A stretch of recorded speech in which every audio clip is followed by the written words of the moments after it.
Hi students, today we are starting our next phylum of non-chordates, that is phylum Platyhelminthes.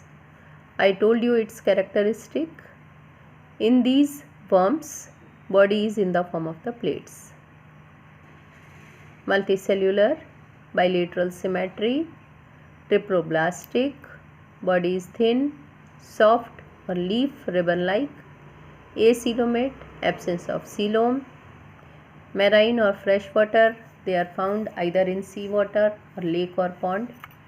Digestive system is present in the form of single opening. Presence of hooks and suckers in the form of parasites.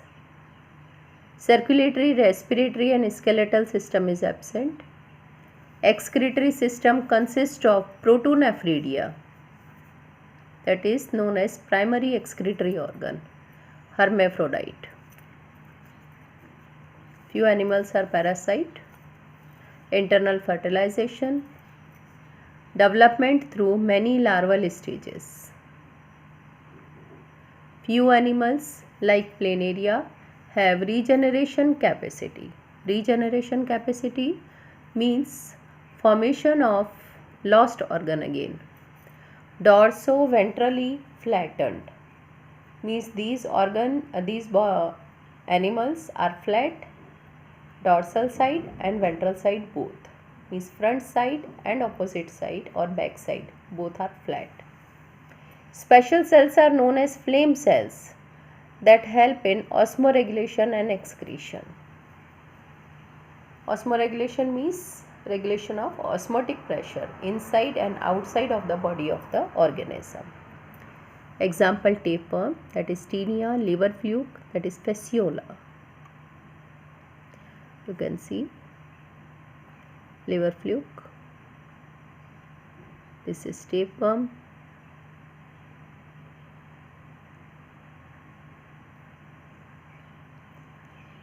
Now we are starting with phylum Aschelminthes, nematoda or threadworm. Multicellular, bilateral symmetry, triploblastic, body worm-like, pseudocoelomate. Body is covered with tough cuticle, cilia absent.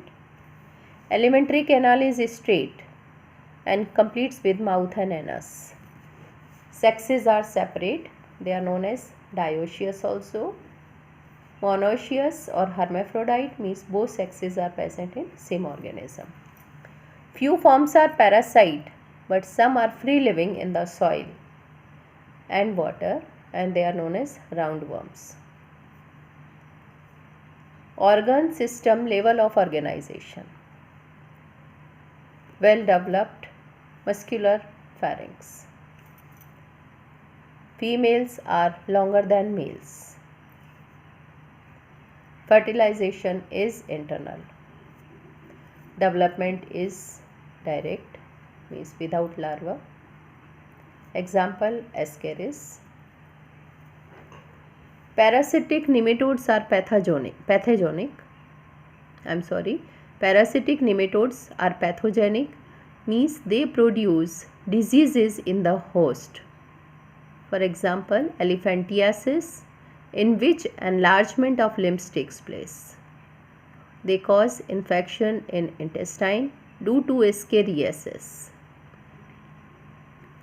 Enterobiosis cause enterobius. Enterobiosis means infection in intestine. Now we will see, this is Ascaris, this is male and this is female. By seeing picture we can understand male is smaller in size, female is bigger. Male posterior end is curved, female end is not curved.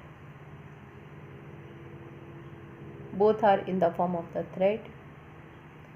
They infect our intestine. Due to that, particular disease happen, and that disease is known as Ascariasis. Today, whatever I have taught you, I am sending you its PDF. Thank you.